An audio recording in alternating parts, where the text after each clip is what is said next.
Blood groups అనేవి అసలు ఎన్ని రకాలు, భార్యాభర్తకి ఎటువంటి బ్లడ్ గ్రూప్స్ ఉంటే ప్రెగ్నెన్సీలో ప్రాబ్లం అయ్యే అవకాశం ఉంటుందో తెలుసుకుందాం. యూజువల్గా మెయిన్ బ్లడ్ గ్రూప్స్ అనేవి 4 రకాలు. అవేమంటే A, B, AB and O. So యూజువల్గా మనుషుల్లో కొంతమందికి ఆర్బీసీ అంటే ఎర్ర రక్త కణాల మీద డి యాంటీజెన్ అనేది ఉంటుంది. వీళ్ళందరినీ కూడా పాజిటివ్ బ్లడ్ గ్రూప్ అంటాం. కొంతమందికి డి యాంటీజెన్ ఉండదు, వాళ్ళందరినీ కూడా నెగిటివ్ బ్లడ్ గ్రూప్ అంటాం. సో ఇంతకు చెప్పిన ఏ, బి, ఏబి, ఓ అన్నిట్లోనూ కూడా పాజిటివ్ గ్రూపు, నెగిటివ్ గ్రూపు రెండు ఉంటాయన్నమాట. సో భార్యాభర్త ఇద్దరికి కనుక ఏ గ్రూప్ అయినా కానివ్వండి, ఇద్దరిది పాజిటివ్ ఉన్నా లేదు ఇద్దరిది నెగిటివ్ ఉన్నా ప్రెగ్నెన్సీలో ఎటువంటి సమస్య రాదు.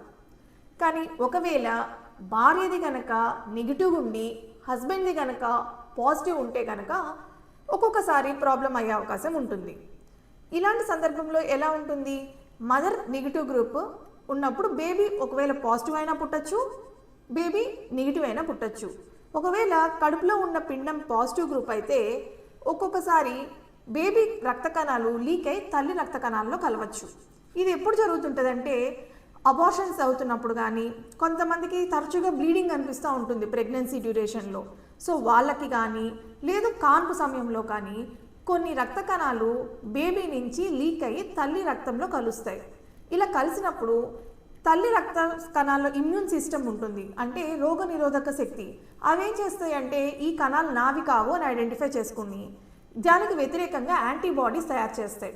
సో అవి ఆయుధాల లెక్క బేబీలోకి వెళ్ళి బేబీ రక్త కణాలని డ్యామేజ్ చేసే అవకాశం ఉంటుంది. కానీ సహజంగా ఫస్ట్ ప్రెగ్నెన్సీలో ఈ ప్రక్రియ జరగడానికి, అంటే బిడ్డ కణాలు తల్లిలో కలిసి తల్లిలో దానికి వ్యతిరేకంగా యాంటీబాడీస్ తయారయ్యి అవి మళ్ళీ క్రాస్ చేసి ప్లాసెంటాను క్రాస్ చేసి బేబీకి రావడానికి టైం పడుతుంది. సో ఫస్ట్ బేబీ యూజువల్గా ఎటువంటి ప్రాబ్లం లేకుండా డెలివరీ అయిపోతుంది. కానీ నెక్స్ట్ ప్రెగ్నెన్సీ వచ్చినప్పుడు అప్పుడు కూడా ఒకవేళ లోపల ఉన్న బేబీ పాజిటివ్ బేబీ అనుకోండి, ఈసారి బేబీ రక్త కణాలు లీక్ అయి తల్లిలో కలవగానే వెంటనే తల్లిలో ఆల్రెడీ తయారైన యాంటీబాడీస్ని వాటిని వెంటనే ఐడెంటిఫై చేసి వెంటనే మాయ దాటేసి లోపలికి వచ్చి బేబీ ఎర్ర రక్త కణాలని డ్యామేజ్ చేసేస్తాయి. సో ఎర్ర రక్త కణాలు పగిలిపోతే ఏమవుతుంది, రక్తహీనత వస్తుంది బేబీలో. రక్తహీనత వచ్చి అది ఎంత తీవ్రంగా ఉంటుందంటే ఒక్కోసారి బేబీ లోపలంతా నీరు చేరి బేబీ హైడ్రాప్స్ ఫీటాలిస్ అంటాం. ఈ సిచ్యుయేషన్ని ఎరిథ్రోబ్లాస్టోసిస్ ఫీటాలిస్ లేదా హీమోలైటిక్ డిసీజ్ ఆఫ్ న్యూబార్న్ అంటాం. సో లోపల ఉన్న బేబీ చాలా తీవ్రంగా ఎఫెక్ట్ అవ్వచ్చు అండ్ బేబీ అలా నీరు చేరి ఉబ్బిపోతుంది.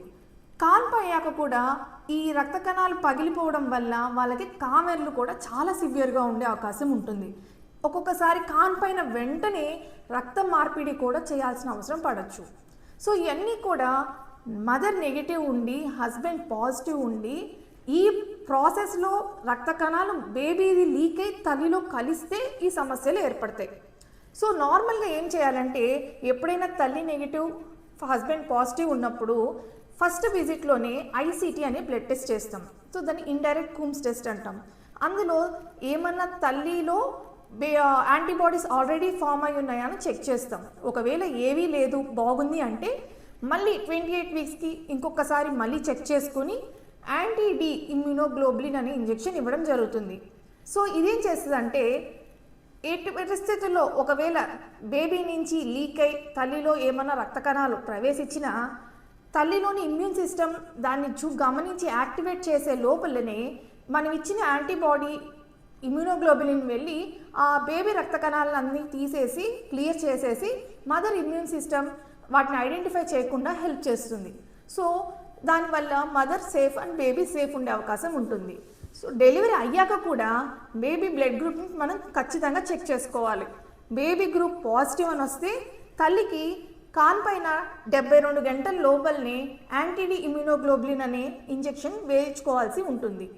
సో ఈ జాగ్రత్తలు తీసుకుంటే ప్రెగ్నెన్సీలో ఎటువంటి ప్రాబ్లం లేకుండా సేఫ్గా డెలివరీలు అవుతారు.